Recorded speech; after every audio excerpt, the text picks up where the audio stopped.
There we go. It was doing that whirly thing, and I wasn't sure if I was live or not. But now I know that I'm live. And hi, welcome to the Spiral Lab. I'm Marta, and the Spiral Lab is a collaboration between me and my good friend Jessie Meadows, who you may know as Queer Vengeance on Instagram, and who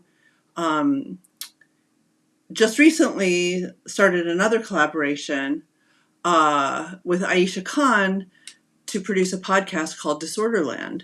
And just recently, the second episode of Disorderland came out, in which Aisha and Jessie interviewed moi. And I have seen just an enormous spike in my analytics in terms of new subscribers and new views and watch time and all of that, which is, of course, always thrilling to see because, of course, we want the channel to grow so that more and more people are introduced to it. So, but if you're here because you learned about the Spiral Lab from Disorderland, welcome. And if you aren't listening to Disorderland, then you absolutely should be. It's a fantastic podcast.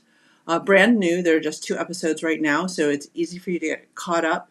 And I'm almost certain that there's already a link in the description below, but if there isn't, I will certainly put one in there.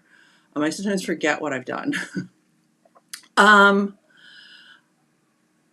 So here we are. I've shifted things around a little bit. I put my camera on a tripod and it's no longer on the desk with me, which means that you have a slightly bigger view of me and my desk and my office. But the whole thing is just sort of throwing me off a little bit. And I just, you should never do this. And I know that I shouldn't do this. And this is actually sort of related to last week's episode and this week's episode. But 5 minutes ago, I decided to move the microphone from this side to this side because the microphone was getting in the way of my beautiful vase of flowers, which I spoke about last week. I am now part of a subscription with a local florist, a new local florist in my own neighborhood, who now delivers me a bouquet of flowers every Monday afternoon to my door. And it's possibly one of the most thrilling things that's happening in my life right now. So anyway, I wanted you to be able to see the flowers, so I moved the mic. But anyway, enough babbling and rambling. Great to see Spiral Nerd here. As always, one of my most loyal viewers of the live stream, Bug, as they are known in our DDS community. Great to have you. And Marta Bratek, also, I think, all the way from London, who is also just an incredibly loyal and fantastic supporter. I'm always so happy to see you. And Meg H, hello. I'm a new member of DDS, so glad to catch this live with you. Fantastic. So glad to see you here, Meg, and looking forward to getting to know you better in the Divergent Design Studios community, which we often refer to as DDS. If you're not a member of DDS, there's really no reason for you not to be. There's a link in the description below. The suggested price is $20 per month, USD per month. And that goes to both support me and to pay several other people within the community who are helping to run things there. And eventually I hope to expand that even more. But if $20 a month is too much for you, there's sliding fee scale options, and all of that is in the description below. So please do come check us out. It's probably not for everybody, but I do think it's a pretty special place and a special community. So I hope that you'll think about joining us there. Let's see. Before I jump into the topic for today, Lexi is here. Hiya, I'm cleaning as I listen to this. That's fantastic. That's a great use of your listening time, and especially for this specific topic. Before I do jump into the topic, which is ADHD messes, and you should know, just to be perfectly honest, that I use the term ADHD in titles and thumbnails because that's what gets people to click and watch the show. And it's important for people to just take that first step, right? To like find out about the content in here. But those of you who know me fairly well know that I'm not really that interested in diagnostic labels. And so ADHD messes is just kind of like an easy shorthand that I think lots of people will understand. But really, I'm just talking about the tendency of many neurodivergent people to be messy and to have all kinds of feelings about that and all kinds of struggles about that. So I want to talk about that in just 1 minute. But before I do that, oh, here comes Maya from Hamburg. So nice to see you, and a new member of DDS as well. Yeah, I just saw that you just joined. Fantastic to have you, Maya. Really happy to have you here on the live stream. And I'm hoping that we can have a great conversation. For those of you who are here, please feel free to put whatever comes to your mind, questions, comments, reflections, links to resources, anything like that in the chat box. I generally ignore the chat for a little while and then come back to it when I come to a sort of natural break in the conversation or in my monologue. Let's be honest, it is sort of a monologue. But that's just because it's hard for me to shift back and forth. So feel free in real time to put your thoughts and reflections, and I will make a point of getting to all of them. And if you're watching this on the replay, please feel free to join in the conversation in the comments below the video. And, to like and subscribe and hit the bell and all those things, right? So anyway, I do feel a little bit spirally and rambly today, so you'll just have to bear with me, but that's just sort of how we do, right?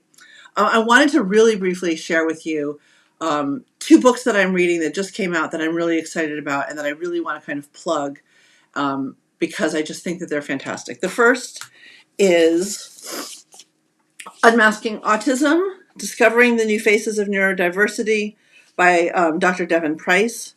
Who you may know as Dr. Devin Price on Instagram.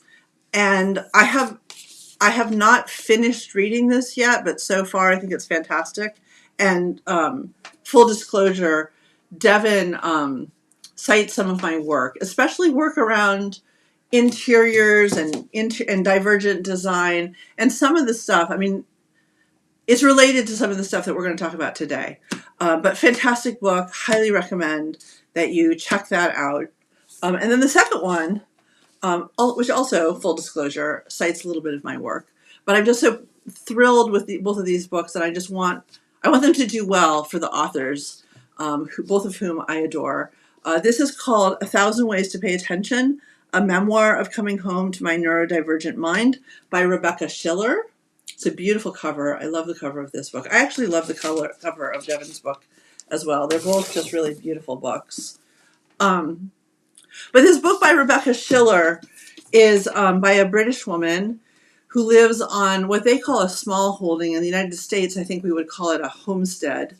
But anyway, just a small piece of land where she and her family are sort of gardening and raising animals and trying to live a life maybe a little bit more in tune with the earth.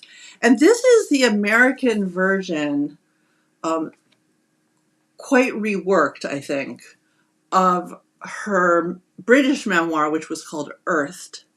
And the American version, the publisher of the American version asked her to rework it to have much more of a neurodivergent focus, a focus on her coming to understand herself as a neurodivergent person. So, but it's not just about that. It's a really lovely, lovely book, and I highly recommend it. So both of those are books that I think that if you enjoy my work and if you enjoy this live stream, I think that you'll really like those books as well. All right, so I'm going to check the messages one more time. Fill you in, that's funny, says, I beat myself up over mess. Nobody wants a mess. Okay. Yes. Well, we're going to talk about precisely that, Phil. So let me, speaking of messes, I had notes, and then in my drive to clean things up, that's so ironic, isn't it? Hold on one second. I seem to have cleaned up my notes.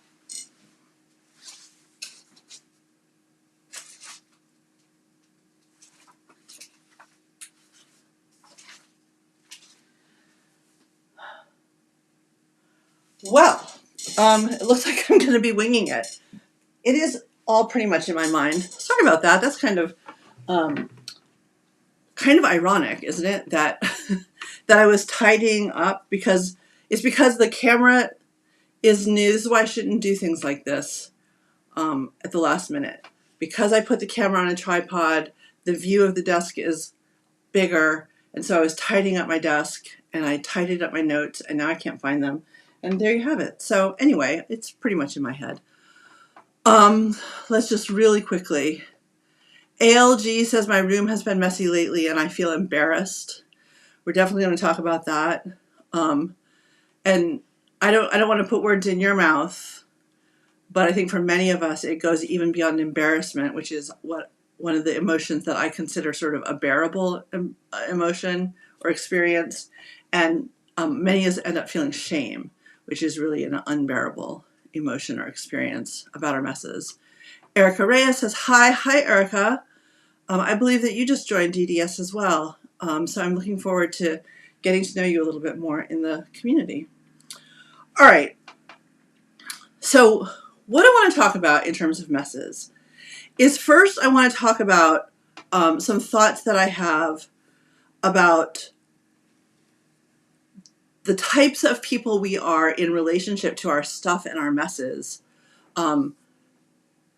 If we didn't have layers of shame piled on top of that. So let's just for a moment, I know that this is like a big ask, but just for a moment, imagine, if we could, that we didn't have enormous heaps of shame or embarrassment, or however you want to think about it, about our messes.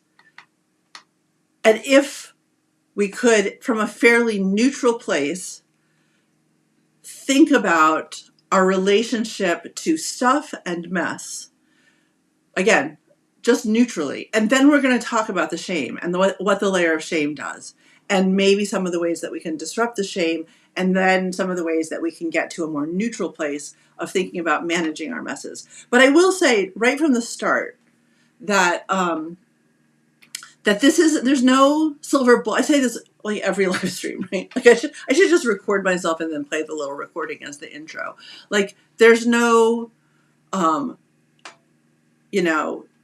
3 steps to managing your ADHD messes, or simple overnight ways to suddenly have peace and calm and order in your home. Like it's not how it's going to work.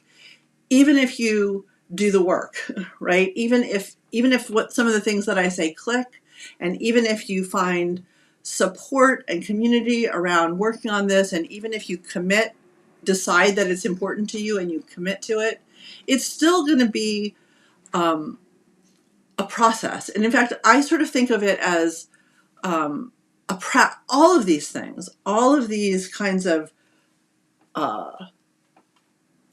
all of the things that I talk about how we might make our lives better as neurodivergent people, they're all practices, and they're like lifelong practices. They're not overnight, solutions. Hold on, I'm feeling fairly discombobulated today, but I also need to blow my nose, so excuse me. My family and I have been passing something around for a little bit. So we're all just a tiny bit under the weather, but in like very mild and unspecified ways, which I sometimes would rather just be sick so that I know that I'm sick and can just get in bed and call it a day. But anyway, I digress, as I often do. So that's sort of the order of things, and I think that this episode is going to be primarily about getting to understand ourselves in relationship to our stuff and our messes a little bit better, and maybe a tiny bit of like practical wisdom at the end, but that's not primarily what this is going to be about. I'm hopeful that either I'll do another live stream about more practical wisdom, or really what I'm hoping to do. I do think of these live streams very much as sort of rough drafts of trial runs for what I hope eventually will become pre-recorded video essays about these topics. So maybe eventually we'll get into it in a video essay. Jesse and I will. But anyway, okay, enough enough preamble, right? Get to the point, Marta. So let's talk about first our relationship to our stuff, to stuff itself, to like material objects in our life, right? Because I think that there's lots of ways to be in relationship to your stuff. There's lots of ways of that stuff works in our lives, and there's a lot of judgment out there about those different ways. But I want to just be neutral about it and just understand, without judgment, without shame, what kind of a relationship do you have to stuff. And if you have additional thoughts about kinds of relationships that you and or other people you know in your life have with their stuff, please put that in the chat box. That would be a fantastic way to like get into conversation rather than just me babbling on. But a couple of the ways that seem really clear to me in my life and in the lives of other people that I know personally are that for some people, stuff is just really purely utilitarian. Like you have stuff, you use your stuff, and then it either has some sort of ongoing purpose in your life, in which case you keep it around, or it stops being useful to you, and then you may not get rid of it, but if you did, it wouldn't be hard. It wouldn't be difficult for you. And I would say that for the most part, with a few exceptions, that's kind of my relationship to my stuff. Like I don't have sentimental attachments to many things. Although in a great conversation we had in the writer's room last night at the writers peer support group, which is one of the peer support groups that's led by a member named Emma Barnes. We had a fantastic conversation about books and the ways that we feel about the like actual physical books. And I realized that unlike most stuff, like books really matter to me. And in fact, I had this epiphany that maybe they're kind of like a kind of autistic collection of mine. Like I've never thought that I have collections the way that autistic people supposedly do. But then I realized, oh, I have so many books in my house, most of which I've never read and I'm never going to read. So with a few, but my books do really matter to me. And I still have books from like college that would be really difficult for me to get rid of. So I do understand that there is this other relationship to stuff, but for the most part, I don't imbue my stuff with much sentiment or much nostalgia or many memories. But some people do, I realize. And I sort of had this epiphany when many years ago when I was, one of the things that I did to make some money in my life was to help people kind of sort and organize their stuff. And I came to like, and I would just come in and be like, oh, we just have to get rid of this and get rid of that. And like, this is easy. We're just going to like ship all this stuff away. And I realized that that's not the relationship that everybody has with their stuff. So many people, I think, have a relationship to their stuff where the stuff, the material objects in their life, it could be books, it could be pieces of clothing, it could be everything. It really could be everything. Like, it's where memory gets stored. It's where deep emotion sort of resides outside of the body. It is a way to connect, even to co-regulate. That was one of the things that came up in this conversation last night in the writer's room, was that some people were talking about the ways that having their books around them can actually feel like a form of co-regulation for their nervous systems. And I think that that's true for many people around their stuff. I don't think that I feel so strongly that there is no right or wrong way to have a relationship with your stuff. but to know what your relationship is. And it can be that some types of stuff you have one type of relationship with, and other types of stuff you have another relationship with. And I just think it's good to know that. I actually have another caveat for myself, is that stuff doesn't hold like good, for the most part, with a few exceptions like books and some things of my children, like some of the art that my children made, that sort of stuff. For the most part, though, my stuff doesn't hold positive feelings. Like if I lose something if I lose a piece of clothing that I wore at a special event, it's not that big of a deal. But I do hold negative stuff, negative emotions and associations with certain stuff. So that like, if I have had subsequently have had like a really bad experience with a person who once gave me a scarf, for example, I find myself not wearing the scarf because it reminds me too much of this bad experience that I had. So it could be that too. It could be like you hold good feelings in your stuff but not bad feelings, or you hold bad feelings in your stuff but not good feelings. I think there are probably as many ways for us to have relationships with our stuff as there are people and nervous systems and minds, and bodies in the world. But my point here is simply to come to understand that from a really neutral place, what your relationship with your stuff is, as sort of one piece of figuring out what your relationship is to your mess, and then how you might manage it a little bit better. Okay, so I'm going to get to the second thing that I think is important for us to know about ourselves, which is sort of our sensory relationship with mess. But first I want to take a quick look at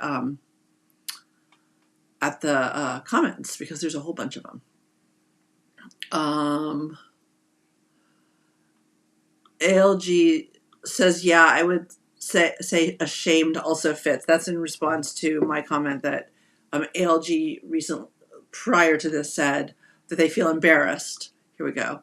About their messy room, and I suggested that maybe shame also goes along with that, and they're agreeing with me. So yeah, so we're going to talk about shame in just a minute, because it wouldn't be a live stream with Marta if I didn't talk about shame, right? Hi Lydia, so nice to have you here as always. Phil says, I did have a flow state, but I think medication killed it. That's an interesting comment. I think that it's not entirely related to what we're talking about now, but it is certainly something that could be super interesting to talk about. So let's put a pin in that and think about that as that's something that Jessie Meadows, my YouTube partner, is probably more equipped to discuss than I am, but maybe we could have a conversation about. Certainly we do and will have conversations about medication and the pros and cons and all of that. So let's come back to that, okay? Phil says, how do you keep your plants alive? Well, Phil, again, not entirely related to our conversation, but I guess in a way it is. Like, there are objects, and sometimes, and yeah, in my space. The short answer is that I barely do. Like, I have a long history of not keeping plants alive. There are people here, including Spiral Nerd, who are much more skilled at keeping plants alive than I am. But these plants, I think that you're talking about these two spider plants up here. My experience is that it's pretty hard to kill spider plants. And up there's a window right here that gets them plenty of light. And I've finally, for the first time in my life, gotten into a watering routine. So they're kind of straggly. They're not thriving, but they're not dying. That's all I can say. Sorry. Tarek says, I even killed an air plant. I killed an air plant too, Tarek. Phil says, I have a cactus. Yeah. Tarek says, I'm very attached to things. I attach memories to them. Okay, good. That's something that's important and useful to know. And maybe even to like investigate a little bit more, like what kinds of memories do you attach to them? What's the mechanism for attaching memories to them? Is it all of your stuff or only certain kinds of stuff? Like these are the kinds of things that the better you know yourself, the more likely you're going to be able to disrupt shame and manage your messes. Aaron Alvarez says, also this way with my books. I think a lot of us are. Like, I think that if we're people who have a relationship to, like a good, positive relationship with reading and books, often we feel very attached to them. Let's see. Spiral Nerd says, I have a few hundred plants. For me, being able to keep them alive feels connected to how much caring for them every day feels like a deeply grounding relational ritual that brings me joy. Yeah, that's beautiful. Very visually stimmy. I'm just going to go through because there's a couple more here. Yes, Ray, co-regulation and stuff. I definitely co-regulate with plants. Let's see.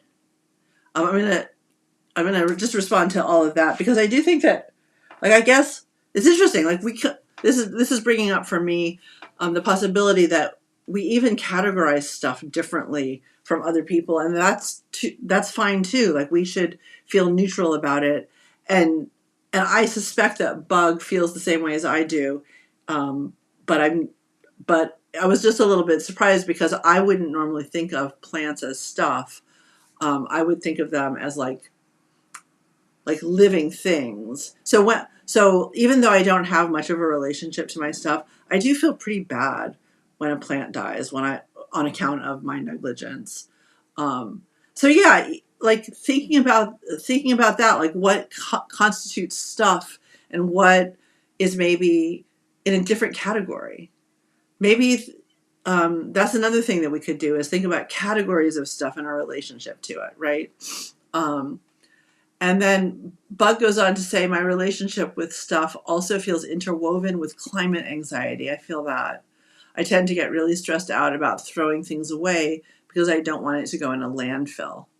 It's tricky because my sensory environment is definitely not ideal if I'm accumulating things that I probably should just throw away.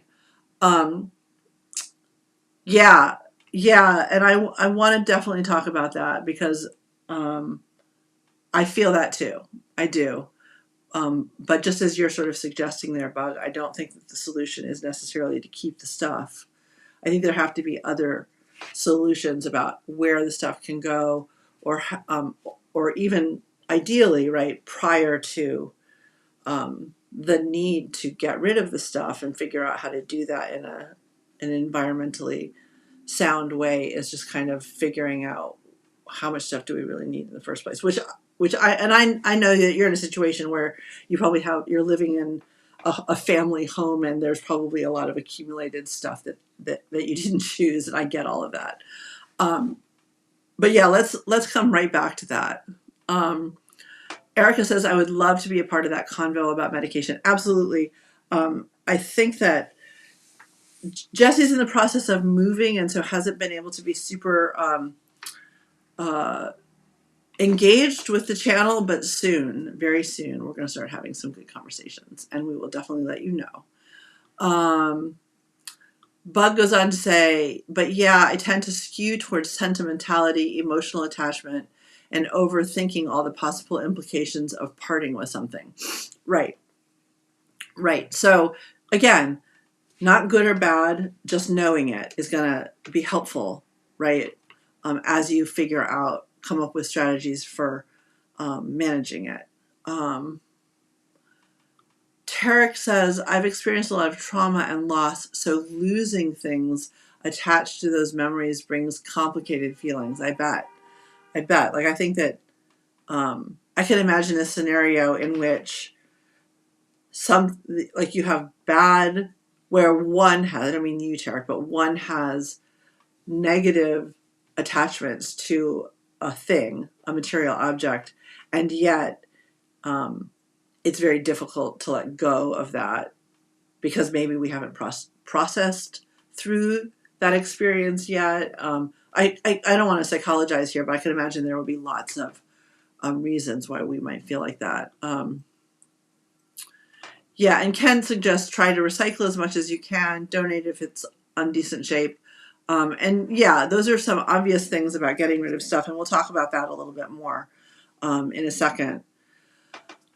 But I think that Bug's comment about their sensory environment brings me to the next point that I want to make. I think that it's important to know what kind of relationship you have with stuff and what it holds for you. But I also think that it's really important, again, without shame, from a neutral place, to understand what is tolerable to you in terms of mess, right? Or I shouldn't frame it that way. Just like what your sensory relationship to mess is, to keep it as neutral as possible. Because I think that it's possible to be both overstimulated and understimulated by our environments, and that lots of different people fall all over the place on that spectrum, right? Of finding their environment overstimulating or finding their environment understimulating, and sort of like what we want is to find that Goldilocks just right place for us. But we have to know, like we have to know whether we like things to be sort of like some people actually thrive in mess. Like that's better for them than a like pure minimalist sort of landscape in their spaces. I think that that's something to figure out. Like, where do you feel most calm? Where do you feel most creative? I think that this is a complicated thing because for some of us, I think it's both and. Like, I love sort of visually uncluttered, for the most part, uncluttered surfaces. I don't like super messy environments where there's just things strewn all over and piles all over and just like sort of what you would traditionally think of as mess. That completely stresses me out. That is just like visually overstimulating, and it's very hard for me to feel calm or to be creative or to be productive in any sort of way in an environment that is that messy. And for me, it's very much about visual stimulation, overstimulation in those messes. But I think that in many ways, it's more about the aesthetic of it. Like for me, it's the ugliness of it, because there are certain kinds of messes that don't bother me, and in fact, too spare of like I am. Like I think you can tell just from like the bit of my space that you can see. I'm, in terms of my interior design sensibility, my aesthetic, I'm kind of a maximalist. I like shelves full of books, that I like tchotchkes, like that have some meaning for me or that are useful. I even like I don't like a space that looks like a showroom, that looks like you went to IKEA and it was like very meticulously dressed or whatever. I really like coffee mugs on the end table, and I like even piles of books on the floor next to the couch. Like I like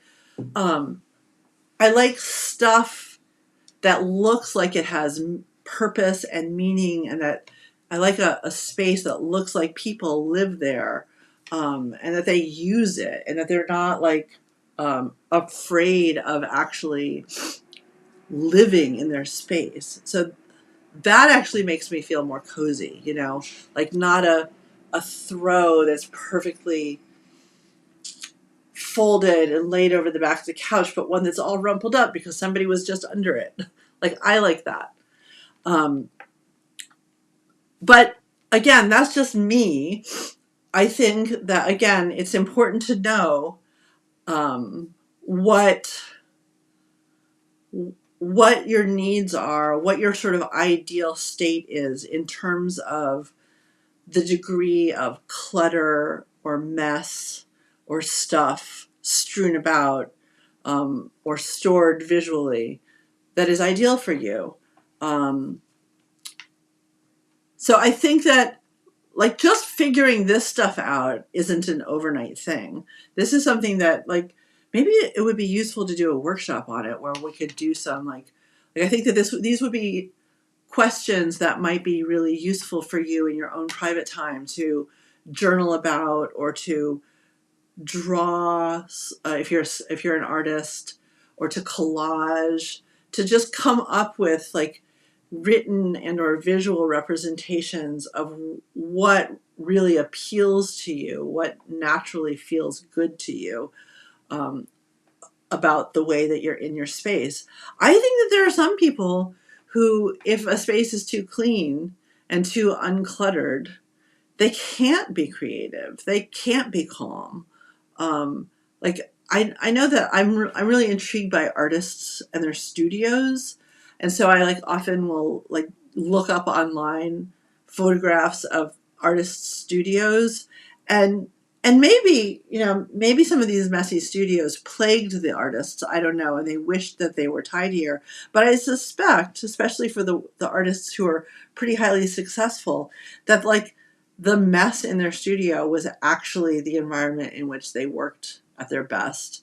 And I just think that that's like good data, like that's good information.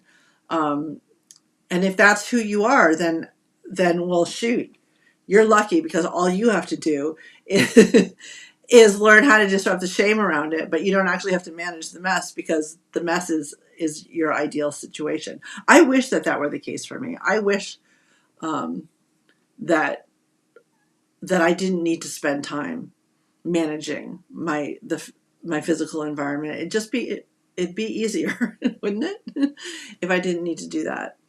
I'm going to go back and look at the comments again. Bug says, yeah, I don't really think of plants as stuff either, but my thoughts went there since they came up. Though I do think I often have feelings towards non-living things that are intense, almost as if my things have feelings. Yeah, that's something that that came up a little bit last night in this conversation that some of us were having about books. The sort of tendency that some of us have to anthropomorphize our stuff, to sort of imbue them with human qualities of feelings and emotions. And I, interestingly, even though I don't, for the most part, have like sentiment, memory, meaning doesn't really reside in much stuff for me, I do sometimes have that relationship with my stuff. It's not so much that it's sentiment. It doesn't even have to be an object that I'm attached to. Like I just do that thing where I like feel sorry for an object because it looks lonely. Like I project all kinds of human stuff onto objects, which can like even that can I think make getting rid of stuff difficult, even if you don't have any kind of emotional attachment to it. If you have a tendency to like to basically anthropomorphize your stuff, as I sometimes do. Certainly when I was a kid. I think I have a little bit less of it now. But when I was a kid, I lived in Indiana where we had tornado drills all the time, and we had a basement. And when there was a tornado, watch or warning or whatever, we would go down to the basement. I guess it's a watch, right? Which means that there's actually been a tornado sighted.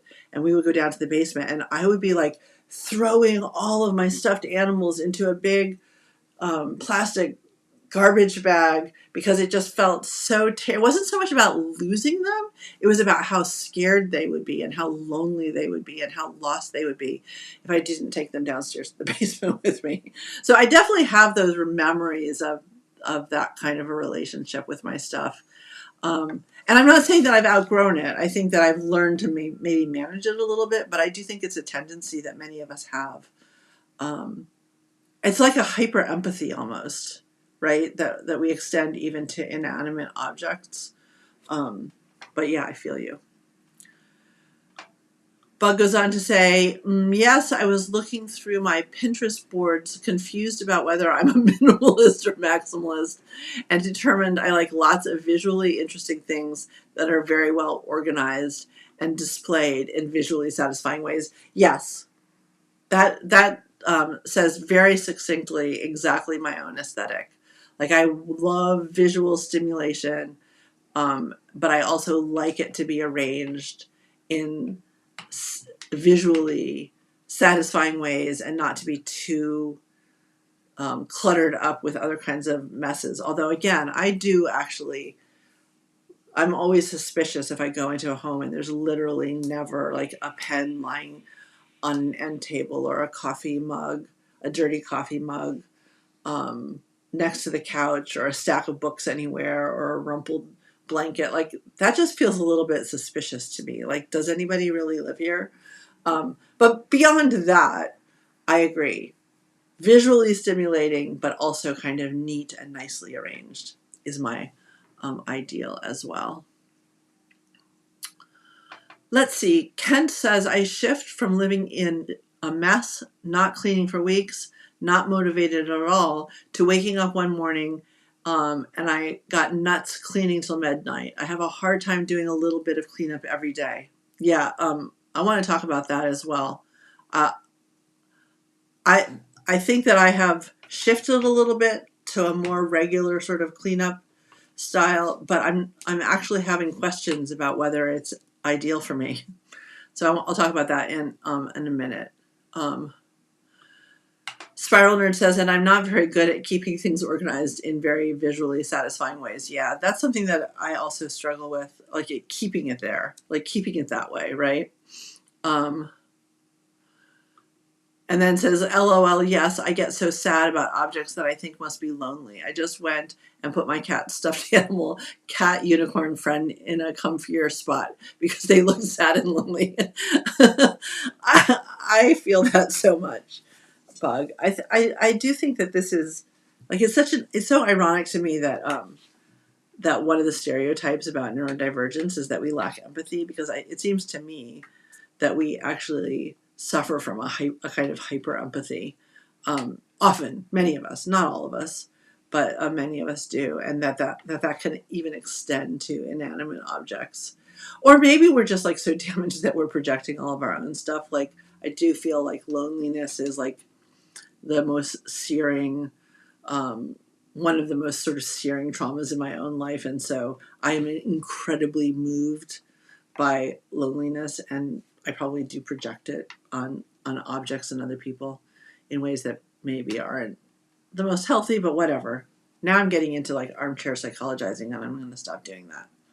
Okay, so that I mean I have a few more things to say, but that was sort of the gist of what I wanted to encourage you to do in order to think about how to reframe and manage your stuff. Because I think that once you understand those things, and if you can sort of come at them from neutral places, that's going to be enormously helpful. And again, I think that that's not something that's going to happen overnight. It's not something that's going to happen, like, you're not going to figure all of that out for yourself in the time that we're together or by tomorrow. But I think it's worth spending some time thinking about, journaling about, drawing about. Pinteresting for sure is a great way to do it. But so I encourage you to think about those two things, and then while you're thinking about them in an ongoing way, and once you have a better understanding of that, I think the next step is to investigate the ways that shame has impacted your relationship to your stuff and your sensory relationship to mess. Because shame, and specifically the shame that comes from other people's expectations of you, right? So I think that we live in a world where most people have far messier houses than we're supposed to have, right? Have you ever noticed that when you watch television, like the reporter or the cop or whoever it is will knock on somebody's door and say, "Can I come in?" And the person is always like, "Yeah, sure, come on in." And they bring them in and they offer them tea and the house is immaculate. And I'm always like, who are these people? Like, I don't know anybody, even people who are like neat and tidy and organized and neuronormative, and like nobody lives like that really for the most part, right? But on television, everybody does. And so that's the image that we have, is that like that's how our houses are supposed to look. Or maybe our mother's house looks like that, or our sister's house looks like that, or, you know, I think that it's really easy to get a sense that our houses are supposed to be a very specific way, and that very specific way is supposed to be really, really neat and tidy and clean all the time.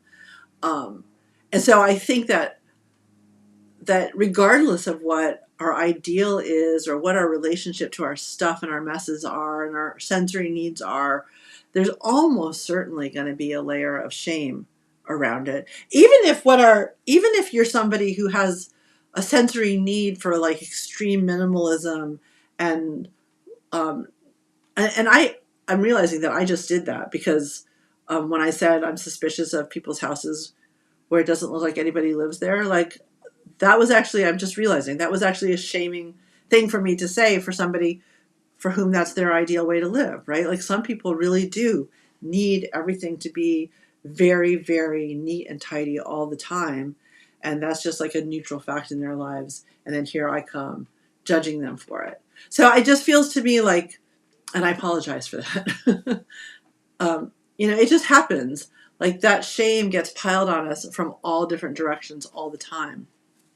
And so it's kind of difficult to be neutral about it. But the more that we can, sort of experiment with like, what would be tolerable to me if I disrupted the shame around it. And that's kind of an experiment that I did when I moved into this house and I was starting to work on, like building a business and I was started out as a YouTuber and then I moved to Instagram and now I'm back to YouTube. But anyway, I was really, really busy with my art and my work and super excited about it all. And I didn't have bandwidth or time to do a lot of cleaning, and I wished that my house were cleaner. Like it wasn't.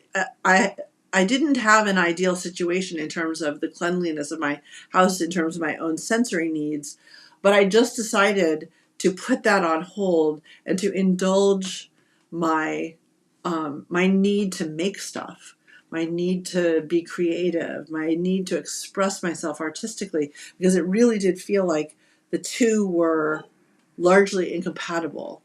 Um, at least to do both well consistently felt largely incompatible to me at that point, and may still be. I'm going to talk about that in a minute. And so I decided to, throw all my bandwidth to the art and to the making and to the creativity, which was so exciting, and to very intentionally, as much as I could, disrupt the shame, to just sort of be with the messes and to work at like noticing my dysregulation around the messes, especially when somebody would show up or my son and his friends would come through, like to like sort of resist the temptation to apologize or to make excuses or to just like run and hide, like all of those ways that shame shows up for us around our messes. Like I was very intentional about it, very intentional for quite a long period of time to disrupt the shame. And it helped. It worked. And I was really highly productive and creative and made lots of great stuff. And my house was a mess. And what would happen though, and I think somebody just talked about this, Kent, right? What would happen is that I would just let the mess accumulate as I was like in hyper focus doing my work until the mess got in the way of the work. And at that when I reached that tipping point where I could no longer do the work, even though I was prioritizing the work, I could no longer do the work because the mess had become so extreme that it was like I was on sensory overload, or I was losing things all the time, or I couldn't find the things that, like the materials that I needed for my work. Then I decided, okay, now it's time to clean up. And I would, just like Kent was saying, then I would get into this sort of hyper-focused space of cleaning. And there is a sort of satisfaction in that, right? Like of making chaos and mess into something neat and tidy. So that worked for me for quite a while. And honestly, now that I'm thinking about it, I'm like kind of wondering, like, why did I continue to push myself to keep the house cleaner and more tidy? And I think that part of it is that that my ideal is to have things be a little bit neater than they were then, right? Um, but the truth is that I feel like I've sort of gone overboard in the other direction, and this is sort of true confessions. Like, I do think that it's possible to have your house be too neat and tidy. It's not really possible for my house to be too neat and tidy, but for me to be devoting too much of my time and bandwidth to it. And I feel like just like I used to make and do art and be creative until the mess became too acute, I feel like now I've gotten to the other side where I'm like actually being really consistent and methodical and responsible about keeping my house clean. And I'm kind of like in real time just now asking myself, like, why has that happened? And it probably still has to do with sort of less maybe shame, but like expectations, societal expectations, and also just sort of the aspirations that I've always had, because I know that like it's ideal for me to have my house be nice, right? That I've gone so overboard now though, that like I feel like I need to like let things get messy again and just focus on art. Like I feel like I'm not doing that anymore.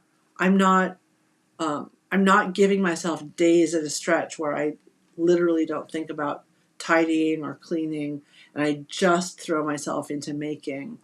So anyway, I think that the balance can be difficult, and but I guess my point is that I don't think that having a perfectly clean house, even if that's ideal for your sensory stuff, is necessarily going to be the best use of your bandwidth and your time. And that's another thing that we can decide for ourselves. Like we can reframe those messes and say, the messes aren't ideal, and they certainly aren't what society expects of me.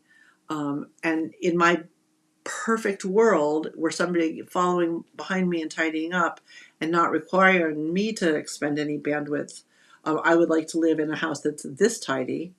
I think it's possible to say, but it's not. But there are other things that are more important, right? And to figure that balance out, I think is what how I want you to think about reframing your mess. Like your mess isn't in and of itself shameful, and your mess isn't always even getting in the way of doing the things that you want to do or living the life that you want to lead. And in fact, your concern about your mess and your shame about your mess and your efforts to keep up with the mess may in fact be what's getting in the way. Certainly the shame is. Like I think that regardless of where you come down in terms of how tidy you want to keep your space, ideally, getting rid of the shame is going to go a long, long way. But I still think that even if we're not feeling deeply ashamed about it, those expectations, those sort of societal expectations of what an adult grown-up house looks like, can be pretty daunting, right? Yeah, Erica says amen. I'm not exactly sure what that was in response to, Erica, but Thank you. Bug says, I think something I struggle with is that by the time I get to the point where the mess is interfering and would be good to deal with, I'm often hitting sensory overload or burning out, and cleaning can feel really daunting and hard to shift into hyper focusing on. Right. Yeah.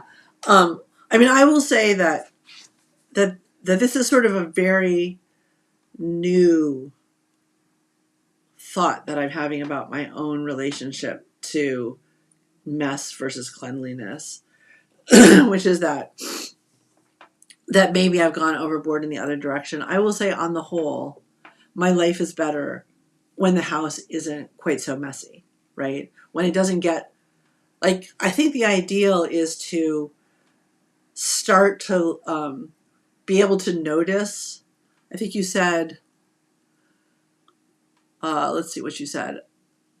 By the time I get to the point where the mess is interfering and would be good to deal with, I'm often hitting sensory overload or burning out, right? So, like, ideally, if we could learn how to notice that tipping point is coming, but we're not there yet. If we could identify sort of for ourselves, what are the signs leading up to that tipping point of burnout and sensory overload, so that we can kind of head it off at the pass, right? Like, not get all the way there. I feel like that for me right now in my life, I'm like in the opposite problem where I'm not even letting myself get into flow states in my art. And it's because I think I've gotten into such a sort of rigid routine about tidying up and cleaning up. And I have felt so proud of that. Like it feels like a revelation that I'm even capable of keeping my, and I have to say that, like, it's all relative, right? Like, it's all contextual. Like, if you came to my house right now, you would not walk through my rooms and think, oh, this is a neat and tidy house, at all, by any stretch of the imagination. It's not, but for me it is. For me, relative to the kinds of messes that I used to live in and endure and feel really terrible about, both because of shame and also because of sensory overload. Relatively speaking, relative to that, which is most of my life, my house is now really manageable and kind of lovely for me, right? But I'm kind of realizing that maybe at too great a cost. Like, maybe I need to tip a little bit in the other direction.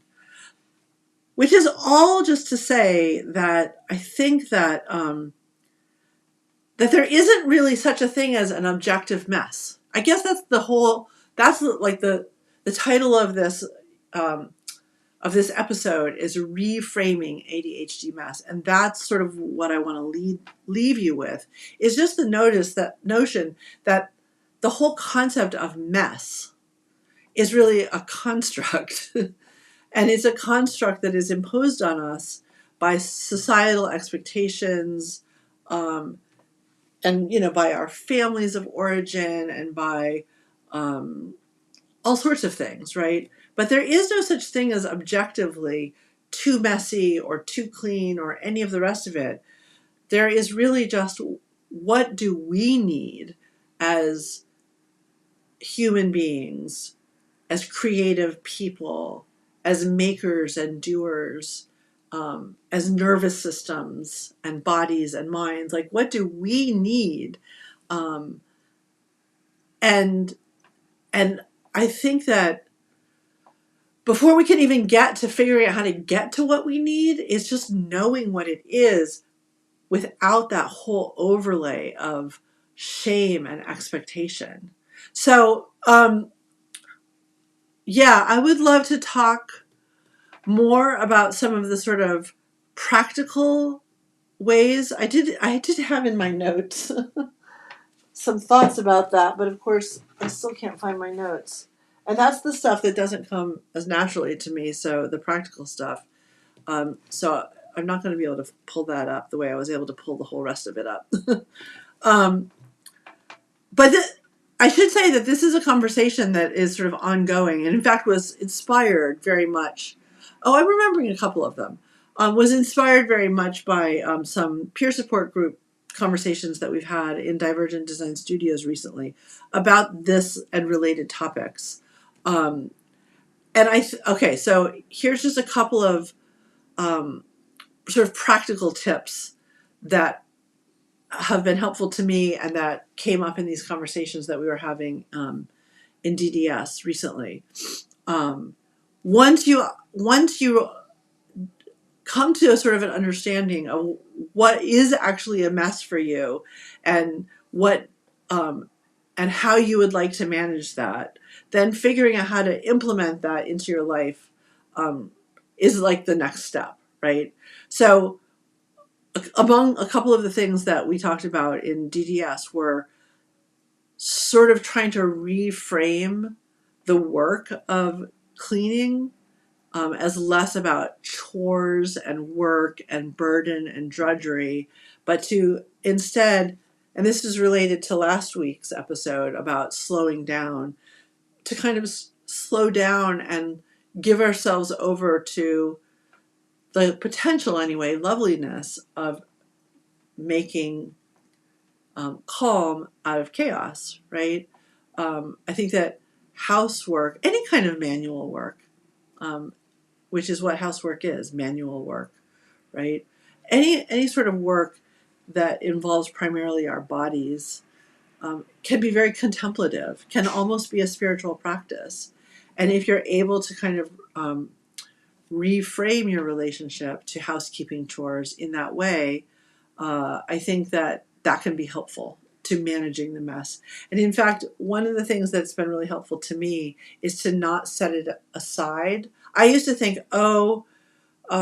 housework is drudgery, and therefore it's something that I have to put in its own time and space and just get it over with so that I can get to the good stuff in life, right? But more and more, I'm realizing that housework can be sort of a sort of contemplative punctuation throughout my day.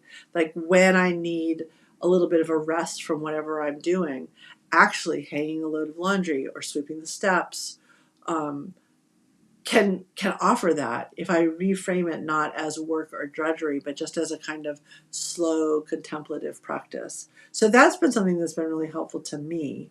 And then another thing that a person named Tina in my community came up with that was just brilliant, and which I haven't started implementing in my own life, but conceptually has made a huge difference to me, is the idea of static versus dynamic messes. The idea that like if a mess, if like you have a craft table, Tina was talking about a sewing table or a desk where you do your work, and there's a huge mess and it never changes, then that's much more of a problem than if the mess is sort of cycling, right? Because you're doing stuff. Because then the mess is serving you, as opposed to becoming a barrier to you doing the stuff that you want to be doing. So I realize that I have an art table downstairs and there's a very static mess on that art table, and that the static mess on the art table is the reason I'm not making art. And I think that reframing it as potentially a dynamic mess that is not going to be tidied up at the end of each night, but that it's okay because I'm sort of cycling through that stuff and using it and turning it into something beautiful. I think that that's going to be really helpful to me. And I do sort of recall from the days when I didn't think of it in those terms conceptually, static versus dynamic, but when I had small children, I do remember thinking like, no, we're not going to clean up. Like they used to love to play with Legos, and I can't even remember what they're called. I can't even believe that I don't remember what they're called, but they were like these whole these little people and little like setups, like there was the grocery store, there was anyway. they would like create out of their blocks and their Legos in these little things, these elaborate scenes in the basement, which was sort of a playroom. And like, I know that a lot of parents would think, oh, that should get cleaned up every night. But I was sort of like, no, because that's like I just intuitively knew that it was a dynamic mess, not a static one, and that we needed to let that play itself out until, it started getting kicked around and it was no longer being used and it was getting in the way of being dynamic, and then we needed to clean it up.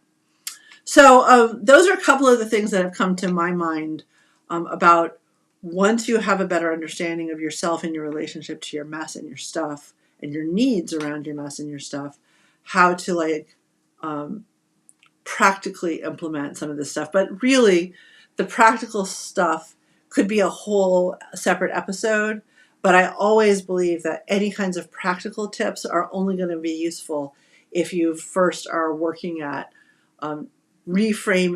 until you have sort of reframed your experience and are working at disrupting the shame that you have. All right. Emma's here. I'm going to see what Emma says.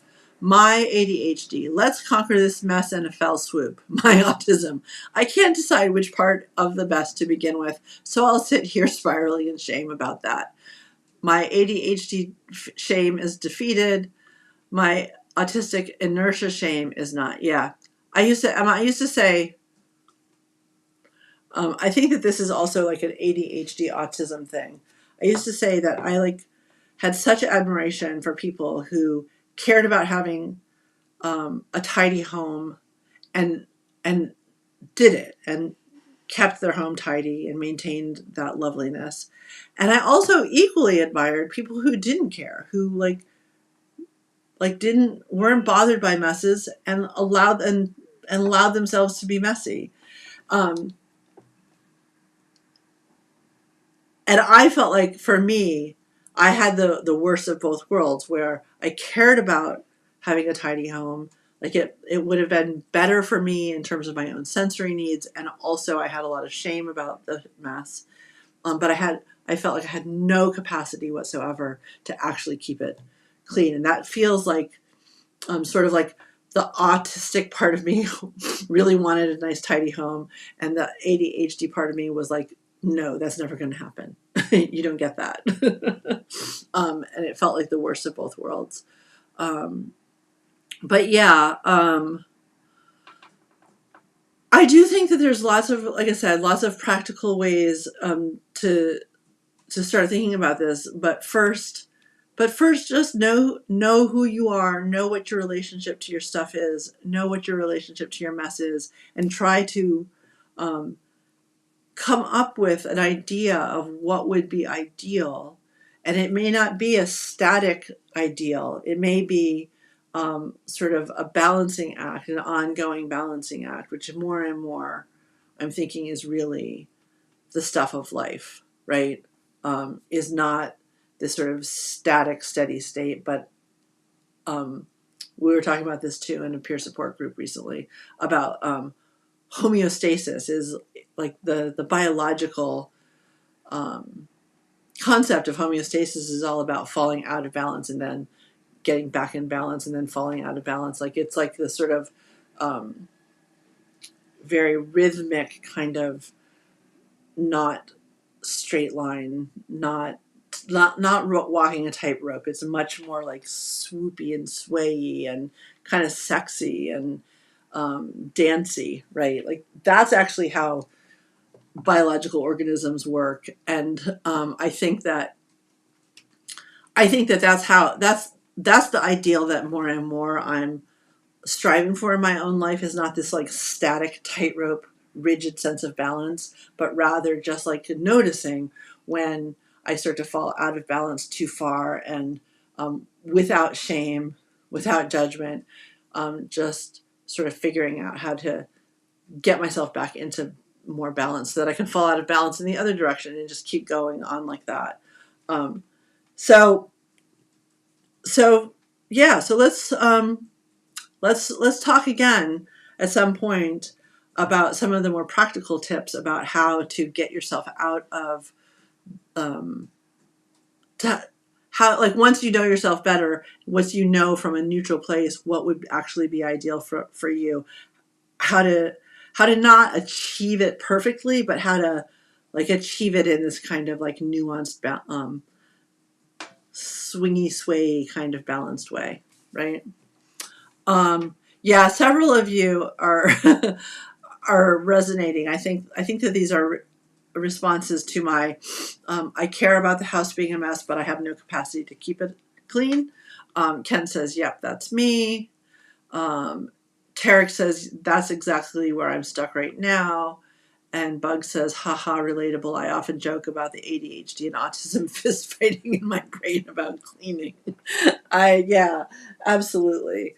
Um, but I think, um,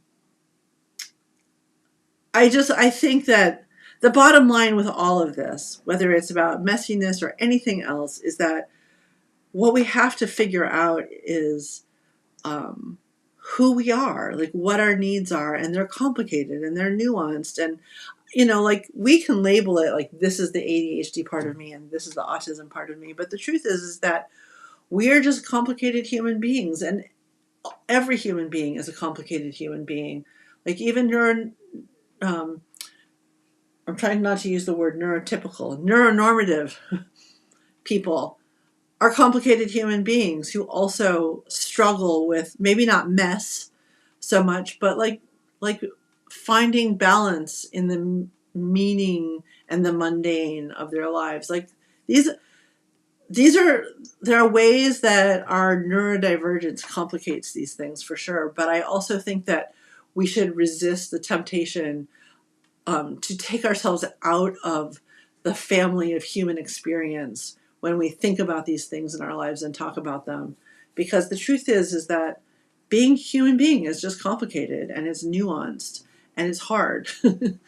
and and the key, I think, the key to happiness is just sort of self-awareness and knowing ourselves, um, and and that's where it's at. And as I always say, I think that that finding each other and being able to talk about it like this with people who aren't going to judge us, who aren't going to shame us, but who are going to nod their heads in understanding is just a really powerful thing. So that's why I'm such a big believer in peer support. Um, and again, I'll just put in a little plug for Divergent Design Studios because there's literally no barrier to entry. It's there if you need it. I very much appreciate people who can afford to pay and do and choose to do that, the full $20 a month. But there are other sliding scale options. And if right now in your life, or maybe forever in your life, you're not in a position to pay even $5, just email me at marta@martarose.com. And ask for a free link. No questions asked. You don't need to explain yourself or justify yourself or anything like that. And please know there's lots of people on a free plan, and that is great. But if you can afford to pay, it's really helpful because it's how I make a living and how other people in the community are getting paid for their contribution to the community. And we'd like to grow that. We'd like to bring more people into the fold of being at least partially supported by this community. So, all right, just a couple more comments here, and then I think I'm going to go. Francis says, I had to push aside my last 3 meals on the table to bring out the laptop to watch this. Haha, I'd rather laugh about it. I love that. Let me just tell you a quick story that I remember so vividly. There was a writer whose name is now escaping me. If I think of it, I'll put it in the description. I think an Irish American woman writer who's like a little bit older than I am, and I heard her talk once when I was in the throes of. She's quite a bit older than me. I was in the throes of trying to manage a household and raising small children and trying to write. And she gave a talk where she talked about how she too was a homemaker and had small children, and she was trying to write novels. And she said the only way to do it is the second that your kids are off to school, you do not clean the kitchen. The first thing you do is you go like this. You just wipe everything off the table or away from a spot, just like Frances did, and you start writing, because the mess will always be there. And I just think about that all the time. Like, it just made me laugh. It was really helpful at the time. I don't think it's the total solution, because I do think eventually the messes start, as we've talked about, start to get in the way of the work and the art. But I do think that that putting the messes in their proper place, in perspective, outside of everybody's expectations and outside of our sense of shame about them, can be really helpful. And I do agree completely that laughing about them can be a really good way to sort of put them in perspective and disrupt some of the shame about them. Ken says, thank you for this live stream and responding to my comments. So happy that you could be here, Kent. You're so welcome. I do this every Thursday. And then if you can't come live, the video is available as a recording, and it's been really lovely chatting with you. And Tarek says, yes, thank you for this chat. I already feel shame taking a few steps back. Oh, well, then my work is done. That is like the best thing that anybody can ever tell me, is that anything that I say or do has helped you disrupt a little bit of shame. Bug says, love this talk and looking forward to more. Thanks, Marta. Well, thank you, Bug. And yeah, if you're interested in these kinds of conversations, these are the kinds of conversations we have all the time in peer support group, which happens twice a week, a general peer support group, and then there's a multiple subject area peer support groups in Divergent Design Studios. And the beautiful thing about peer support group is that it's not an hour of me talking. In fact, I try to mute myself as much as possible.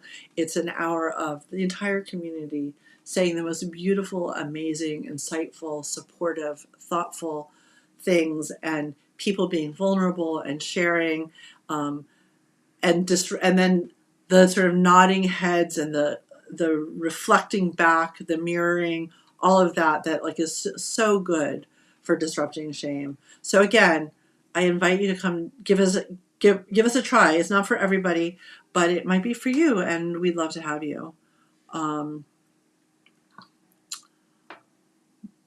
Malia, I'm not sure how you say your name, says, I discovered your channel recently, and the things you talk about resonate deeply. Oh, thank you. I'm so glad to hear that. It's been so helpful to hear your perspectives, and I feel encouraged to realize that I'm not alone in my struggles. Yeah, that's right at the heart of it, right? Is that's the magic of peer support. Like, whatever you're feeling listening to me, my lone voice drone on and on about my own experiences and my own thoughts. Like, I don't mean to disparage what I do here. I think that it's important.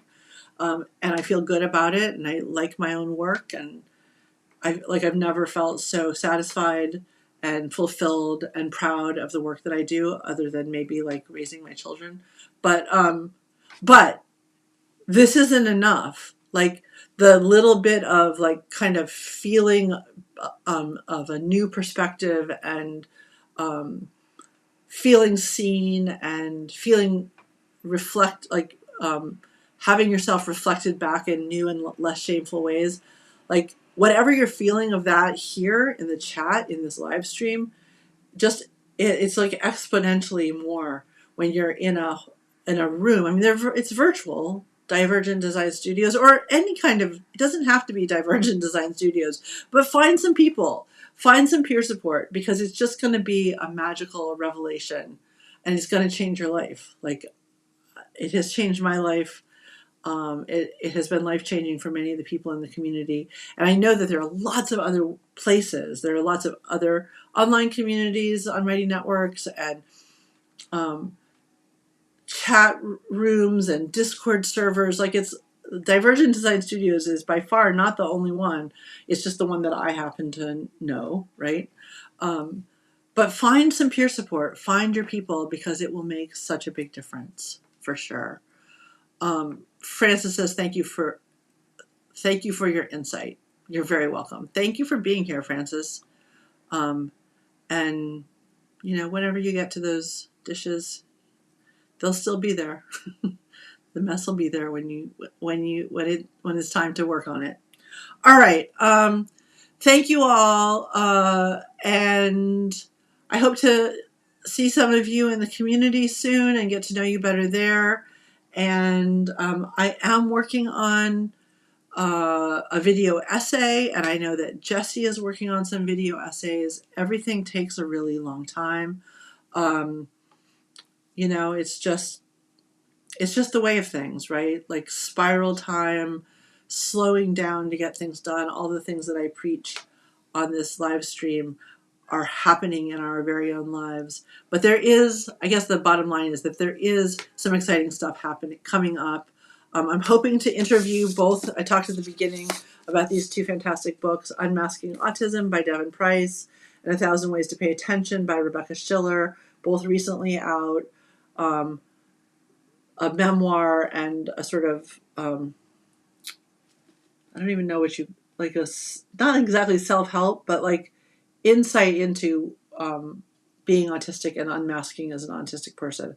I'm hoping to have both of these authors on the live stream to do interviews.